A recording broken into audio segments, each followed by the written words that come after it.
آج اللہ تعالیٰ کے حضور صلی اللہ علیہ وسلم نے کیا ہے اور 8.5 پارے ہو چکے 8 پارہ ہماری سمجھ چکا ہے. سورہ الانعام کی ہم نے تلاوت کی ہے. اس میں بے شمار چیزیں ہیں کہ مکی صورت ہے. اس میں چند ساری باتیں بیان نہیں کر سکتا انسان. ایک تو یہ ہے کہ اللہ فرماتا ہے اولم یسیروا فی الارض فینظروا کیف کان، کہ زمین میں سیر کرو اور دیکھو کہ لوگوں کا کیا انجام ہوا، کیا حالات ہوئے. اللہ ہمیں دعوت دیتا ہے کہ لوگ جائیں چلیں وہ کریں دیکھیں آگے پیچھے کہ کیا کچھ ہو رہا ہے، اللہ نے قوم کے ساتھ کیا سلوک کیا ہے، تاکہ تم اس سے سبق حاصل کرو، لیسن حاصل کرو. کیونکہ بڑے بڑے لوگ تم سے پہلے گزرے وہ چلے گئے ہیں. فرعون جیسے لوگ آپ جب دیکھتے ہیں کہ فرعون بھی ایک ایسا شخص تھا. قرآن پاک سارا بھرا ہوا ہے. قرآن سورہ بنی اسرائیل کو دیکھ لیں، سورہ آل بقرہ کو دیکھ لیں، سورہ آل عمران کو دیکھ لیں، باقی سورتوں کو دیکھ لیں، ہر جگہ موسیٰ علیہ السلام کی بات، ہر جگہ فرعون کی بات. یہاں تک کہ سورہ 30ویں پارے میں بھی انا ربکم الاعلی، سورہ طٰہٰ کو پڑھ لیں. فرعون فرعون فرعون، ہر طرف فرعون ہی فرعون ہے، ساری اس کی گفتگو ہو رہی ہے.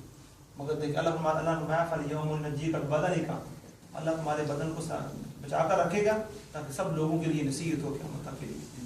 تو آپ دیکھتے ہیں، آپ جاتے ہیں تو آپ دیکھیں گے عبرت کیا ہے، کیا سن کیا ہے کہ وہی ہے پڑا ہوا ہے. بس انسان سوچتا ہے یہی وہ شخص تھا کہ جس نے اتنا اس کو آکڑا ہوا تھا، اس کی گردن سے سارا کچھ کھا گیا، سارا ختم ہوا.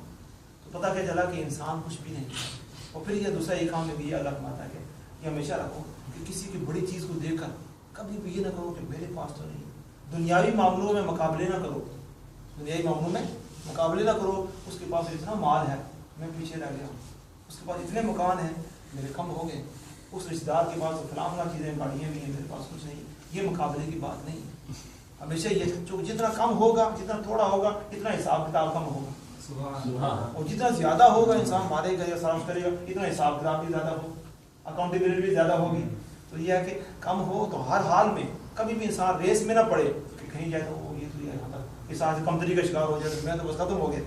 کبھی بھی نہیں انسان اللہ رسول پر توکل انسان کرے تو جس حال میں اللہ رکھے انسان کو راضی رہنا پڑتا. وہ کیسے آپ کو مثال دے، شیخ سعدی رحمۃ اللہ علیہ، آپ جا رہے ہیں تو آپ کے پاؤں میں جوتیاں نہیں ہیں اور سخت گرمی کا موسم ہے اور سخت تپش ہے اور زمین پر چل رہے ہیں اور کافی گرمی ہے، جوتیاں شوز نہیں ہیں. تو دل میں خیال کیا کہ باری تعالیٰ جوتیاں ہی تو تھیں، اگر دے دیتا تو خزانے میں کون سی کمی ہوتی.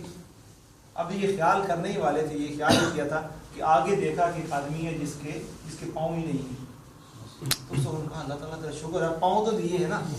تو اللہ نے فوراً دکھا دیا کہ دیکھو یہ نہ دیکھو فلاں کے پاس یہ ہے. دنیا داری کے معاملے میں یہ ہمیشہ اپنے سے کم تر کو دیکھو، فلاں تو ہے اس کے پاس یہ بھی نہیں ہے، فلاں کے پاس یہ بھی نہیں ہے.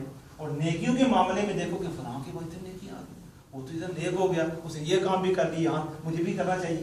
تو نیکیوں میں مقابلہ کرنا چاہیے. ہم ہولڈ کرتے ہیں، ہم کیا کرتے ہیں سارا زندگی مقابلہ کیا ریس میں چلے جاتے ہیں، اس کے پاس یہ ہو گیا سارا کچھ ہو گیا. اب جس حال انسان کا کام ہے محنت کرنا. اب یہ نہیں کہ انسان جی چلا کر بیٹھ جائے بس ٹھیک ہے سارا کچھ نہیں. انسان محنت کرتا رہے، حلال کی کمائی کرتا رہے، سارا کچھ کرتا رہے، باقی مقابلے میں نہ پڑے. ہاں مقابلہ جس میں اللہ رسول کی یاد میں زیادہ انسان کرتا ہے. ایک اور آیت ہے جس میں اللہ فرماتا ہے وما من دابۃ فی الارض، تھیوری آف ایوولوشن. اس پر بڑا شور مچتا ہے فلاں صاحب ہم ایب سے نکلے ہیں اور بدلو سے نکلے ہیں اور کیا فرق. اب قرآن نے ہمیں یہ بتا دیا اس آیت میں وما من دابۃ فی الارض ولا طائر یطیر بجناحیہ الا امم امثالکم، کہ برڈز ہو گئے، اینیملز ہو گئے، ہیومن بینگز ہو گئے. یہ آیت کو مجھے یاد رکھیں. وہ جو بچے جو یونیورسٹیوں میں پڑھتے ہیں، کالجوں میں پڑھتے ہیں، ان کو یہ تھیوری آف ایوولوشن کا بڑا مسئلہ ہوتا ہے. قرآن نے کیٹیگری بتا دیا کیا کہ انسان ہو گئے یا پرندے ہو گئے یا جانور ہو گئے، یہ تینوں الگ کریشن ہیں. ان کے امم امثالکم، ان کے بعد سملیرٹیز ہیں کچھ جس کی وجہ سے ان کو شک پڑا، مگر بھی مسنگ لنکس کو تلاش نہیں کر سکے. تو مطلب کیا ہوا کہ ہونے کے باوجود بھی الگ کریشن ہیں، ہم کسی اور سے نکلے نہیں ہیں. اب یہ نہیں کر سکتے ہم ایب سے نکلے ہیں یا بدروں سے نکلے ہیں یا فلاں سے نکلے نہیں. ہم الگ کریشن ہیں، برڈز الگ کریشن ہیں اور دوسرے تیسرے الگ طرح کریشن ہیں. ایک یہ بات. اور آخری بات یہ کہ حضرت ابراہیم علیہ السلام کا واقعہ بیان کیا گیا ہے کہ کس طرح سے ابراہیم علیہ السلام نے جب جا رہے تھے تو کہا اپنے چچا سے، اور سب لوگ کھڑے تھے وہ موجود تھے، کہ دیکھو کہ وہ سورج کی پوجا کرتے تھے، چاند کی پوجا کرتے تھے، ستاروں کی پوجا کیا کرتے تھے. لوگوں کو بتانے کے لیے دیکھو تم یہ کہتی ہو کہ یہ چاند، یہ ستارے کی پوجا، ستارہ میرا رب ہے، ستارہ بھی ختم ہو گیا. اچھا چاند کو کہتے ہو رب ہے، چاند بھی چلا گیا. فلما رأى الشمس باذغة قال هذا ربي هذا اکبر. سورج کو دیکھا چاہیے تو بہت بڑا ہے، اس کو رب سمجھتے ہو. وہ بھی غروب ہو گیا، سن سیٹ ہو گیا. تو انہوں نے کہا کہ یہ ساری چیزیں جو ختم ہونے والی ہیں یہ کہاں ہے؟ قوم کو بتا دیے یہ رب نہیں ہے. رب کون سا؟ انی وجہت وجہی الذی فطر السماوات والارض. تو حضرت ابراہیم علیہ السلام کی اب لائف دیکھیں نا, سبحان اللہ, ان میں کیا ہوتا ہے؟ ایک شخصیت ہے, اللہ فرماتا ہے ایک شخص ہے اور امت ہے پوری, سبحان اللہ. یعنی ایک ہستی کو اللہ نے فرمایا فرمایا یہ پوری کی پوری امت ہے. یعنی پورا عراق ہے, پورا بابل, پورا علاقہ سارا, ساری طرف کفر و شرک ہے, بادشاہ بھی اور سارے, اور ایک ابراہیم علیہ السلام. اور پھر کیا, ایک ابراہیم علیہ السلام کو آگ میں ڈالا گیا. تو آگ اللہ جب آگ میں ڈالنے والے تھے پھر بھی فرشتے آگے, اللہ کا حاجت یا جبریل جبریل کو حاجت ہے سارا کچھ, انہوں نے کہا پھر بھی اکیلے, انہوں نے کہا نہیں اللہ دیکھ رہا ہے.